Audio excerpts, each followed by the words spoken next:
चलिए सबको निकाल लीजिए 7 जुलाई 2019 का पेपर, जितना भी ऑफलाइन पेपर है सारा पेपर को करना है, ठीक है। एक दिन में 2 कम से कम आपका वीडियो मिलेगा और पेपर आपको एक दिन में 2 एग्जाम देना पड़ेगा, ठीक है। चलिए गणित पेडागोजी करते हैं। प्रथम प्रश्न है, देखते चलिएगा कैसे पूछा है ऑफलाइन में। प्राथमिक स्तर पर विद्यार्थियों के गणित अधिगम का मूल्यांकन के लिए निम्नलिखित में कौन सा प्रभावशाली योजना है। अगर मूल्यांकन करना है तो योजना कौन सा प्रभावशाली होगा। फर्स्ट बोला कि मुख्यतः समूह संचालित कार्यों का प्रयोग किया जाए। देखिए यहाँ बोला है कि मूल्यांकन करने के लिए प्रभावशाली योजना।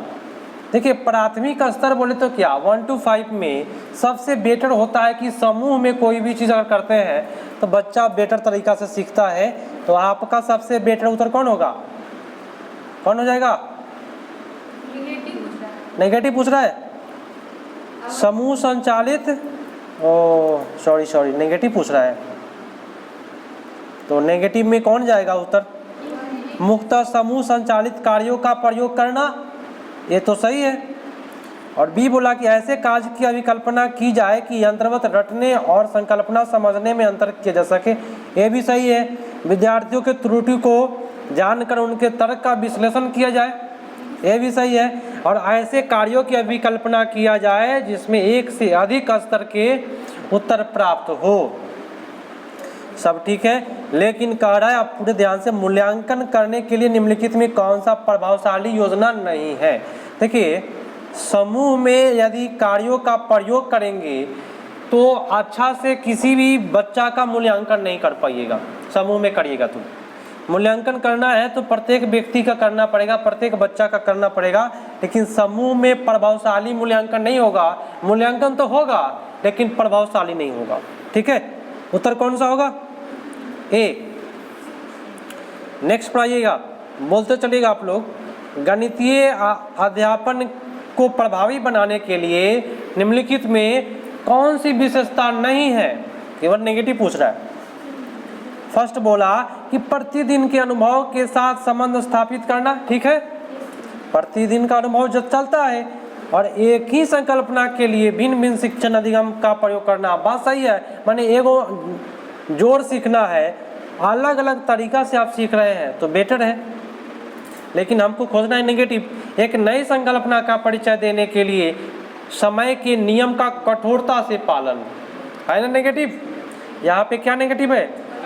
कठोरता। तो उत्तर जाएगा आपका सी पर। आगे बताइएगा, ये बनाने वाला है पेडागोजी। बताइए कितने नंबर पर जा रहा है? केवल पेडागोजी करना है। 49, डायरेक्ट 49 पर आए।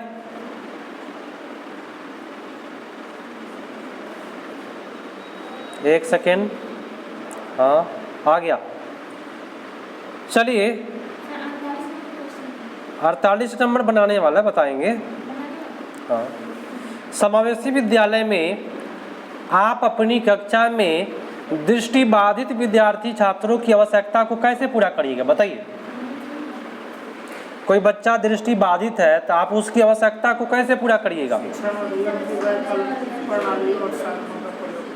हाँ, फर्स्ट में क्या गलत है?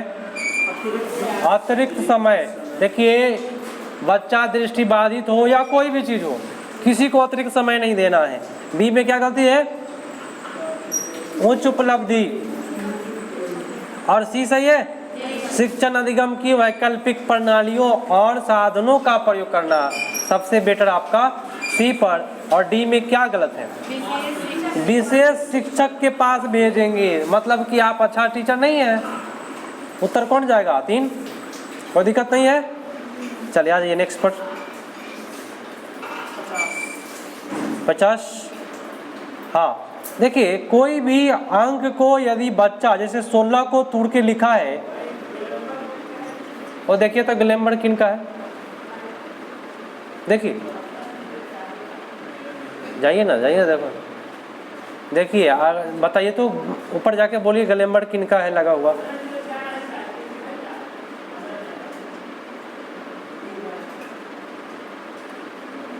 चलिए, ये 16 को तोड़ के लिखा 8 गुने 2। आप 25 को तोड़ा 5 गुने 5 तोड़ा ना। तो जब दो पार्ट में तोड़ेगा, ठीक है, तो उसको कौन सा नियम कहते हैं? नहीं, वितरण नियम कहते हैं। सहचर होगा, हाँ सहचर नियम कहते हैं। बहुत बेटर। दो पार्ट में तोड़ दे कोई भी अंक को तो उसको सहचर नियम कहेंगे, ठीक है। नेक्स्ट है, निम्नलिखित में कौन सा गणितीय प्रक्रम नहीं है? निम्नलिखित में कौन सा गणितीय प्रक्रम नहीं है? तो कंठस्थ करना ये गणित का भाग नहीं है, रटने वाली बात नहीं चलता है। नेक्स्ट है कि निम्नलिखित में से क्या प्रारंभिक संख्या संकल्पना से संबंधित नहीं है? बोले हो क्या बोला? किसी का नहीं है? ऐसा थोड़ा। निम्नलिखित में से क्या प्रारंभिक संख्या संकल्पना से संबंधित नहीं है? देखिए, प्रारंभिक स्तर पर क्या नहीं होता है? 1 to 5 के लिए क्या नहीं होता है बताए? संरक्षण नहीं होता है 1 to 5 के लिए, ठीक है। ये आपका हो जाएगा, D is the right answer. मापन होता है, वर्गीकरण कर लेता है, वर्ग समावेशन, लेकिन प्रारंभिक संख्या संकल्पना के लिए माने संख्या के लिए पढ़ाने के लिए संरक्षण। देखिए, संख्या पढ़ाना है तो उसमें संरक्षण क्या करेगा? पर्यावरण का ना संरक्षण होगा कि संख्या का होगा? यार निरंजन को बुला कर लाओ, ऊपर से बुला कर लाओ। अगला प्रश्न है,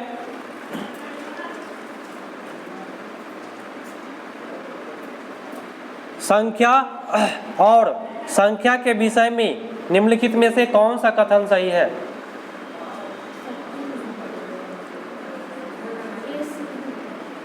संख्या और संख्या के विषय में निम्नलिखित में से कौन सा कथन सही है? तो आपका होगा, संख्या एक प्रतीक है जिसे संख्या को प्रदर्शित करने के लिए प्रयोग किया जाता है। ये बात सही है?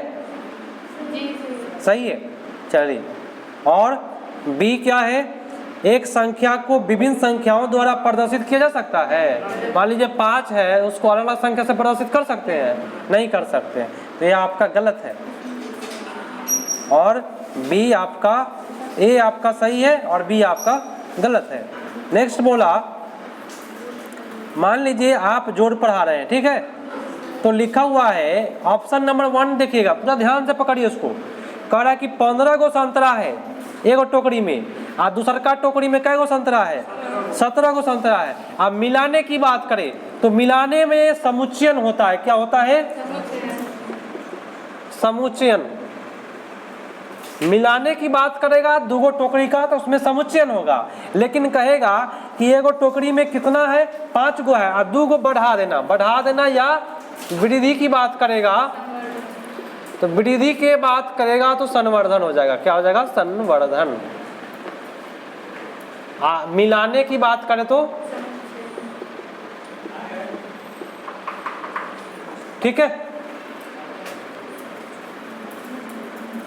और ग्लैमर देखिए किनका है, हटवाइए ना, किन्हीं का नहीं ना, इधर का, इधर नहीं ना किन्हीं का, छोड़ दीजिए, नहीं है तो बताइए। ए में भाई मिलाने की बात कर रहे तो क्या होगा? समुच्चयन। और बी में वृद्धि करने की बात कर रहे तो क्या होगा? संवर्धन। ये आप लोग लिख लीजिएगा, ठीक है। तो उत्तर कौन सा जाएगा इसमें? सी। हाँ, ए योग का समुच्चय प्रदर्शित करता है, बी योग की संवर्धन की संरचना को प्रदर्शित करता है। उत्तर जाएगा आपका सी पर। चलिए ठीक है, कोई बात नहीं। नेक्स्ट प्रश्न, पियाजे के प्रस्ताव के अनुसार माप में विभिन्न भौतिक राशियों के संरक्षण की योग्यता के विषय में सही कथन को पहचानिए। भौतिक राशियों के बारे में सही कथन का पहचान करना है। आपका एक में बोला, देखिएगा क्या चीज के बारे में बोला है क्वेश्चन? माप के बारे में। तो फर्स्ट में बोला कि लंबाई संरक्षण की समझ संख्या के संरक्षण के पहले होता है। ये बात गलत हुआ, लंबाई के बारे में नहीं होगा। चलिए बी बोला कि भार संरक्षण की समझ आयतन संरक्षण के पहले होता है। ये बात सही है? सही है ना? सही। देखिए, भार संरक्षण का समझ आयतन के पहले, माने आप जो दूध मापते हैं दूध मापने से पहले आपको पता होगा कि हाँ वजन, वजन माने क्या, भार। मैंने आयतन के पहले क्या सीखे हैं आप, भार। ये बात को याद रखना है, कभी भी भार जो होता है वह आयतन के क्या होता है, पहले आता है। इस बात को माइंड में बैठा करके रखना है, ठीक है। नेक्स्ट पर आ जाइए। देखिए मैथ पेडागोजी पूरा फिक्स होता है कि यही आंसर होगा और इसमें बदलता नहीं है।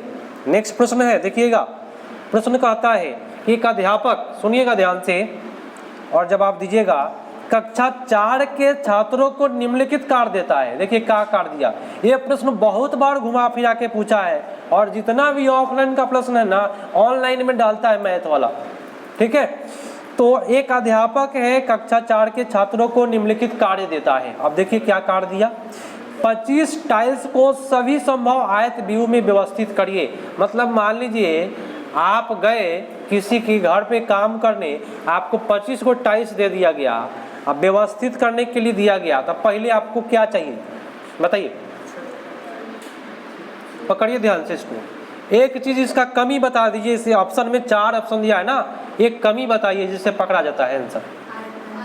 आयतन इसका कमी है, मतलब टाइल्स वाले क्वेश्चन में कभी भी आयतन नहीं होता है। टाइल्स तो पतला होता है तो उसमें ऊंचाई होगा। आप किसी के घर में जाइएगा, कहीं ऊंचाई भी देखना है हमको, कोई देखता है ऊंचाई टाइल्स वाला कि उसमें लंबाई और चौड़ाई की वो देखता है, उसमें क्या हो जाएगा, कौन सा उतर जाएगा, आयतन वाला हटा लीजिए, आयतन वाला हटा लीजिए, बाकी आपका सही हो गया सी। बस यही ट्रिक लगा देना है। नेक्स्ट है, निम्नलिखित, पढ़ना है ध्यान से, निम्नलिखित समुच्चय में से कौन सा गणित में, दीपक बाइक मेरा आगे कर लेना, ये पकड़, आज बहुत डिस्टर्ब है, वीडियो के समय में बहुत डिस्टर्ब हो जाता है, ऑनलाइन वाले को दिक्कत होता है। निम्नलिखित समुच्चयों में कौन सा गणित में प्रश्न हल करने का कौशल है, आगे थोड़ा सा बढ़ा लेना उसको, दोनों चल रहा है। निम्नलिखित में कौन सा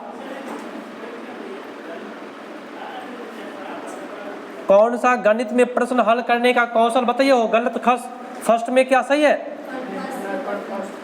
कंठस्थ गलत है, बी में क्या गलत है, कंठस्थ है ना कंठस्थ, सी में क्या गलत है, रट लेना, ए भी गलत है, तो कौन जाएगा, विवेचन, चढ़ का प्रयोग एवं प्रतिरूप दिखाना, आपका उतर जाएगा 4 नंबर पर, बहुत बेटर। चलिए नेक्स्ट है कि वैन हीले के स्तर जिस विकास की अवस्थाओं का संकेत करता है वह कौन सा अवस्था है, वैन हीले साहब का, हाँ ज्यामितीय। देखिए कहीं भी आपके पास वैन हीले का क्वेश्चन आए 100% ज्यामितीय चिंतन पर ही जाएगा, क्योंकि वैन हीले ने ही प्रतिपादित किया था ज्यामितीय चिंतन का सिद्धांत। नेक्स्ट है कि राष्ट्रीय पटचर्या रूपरेखा 2005 की अनुशंसा के अनुसार प्राथमिक विद्यालयों का गणित पाठ्यक्रम कैसा होना चाहिए,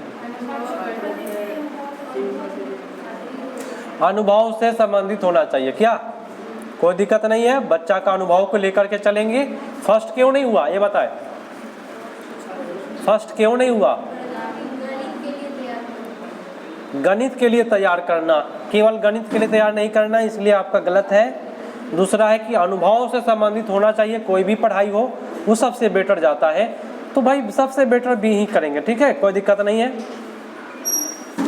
अब अंतिम प्रश्न है और इसका मजेदार ट्रिक है, कभी भी दशमलव वाला क्वेश्चन पूछेगा तो ग्राफ पेपर मार के आना है, ठीक है, आपका 100% सही चला जाएगा, कोई दिक्कत नहीं होगा। ये आपका समाप्त हुआ ऑफलाइन वाला मैथ। अब आगे होगा हिंदी का।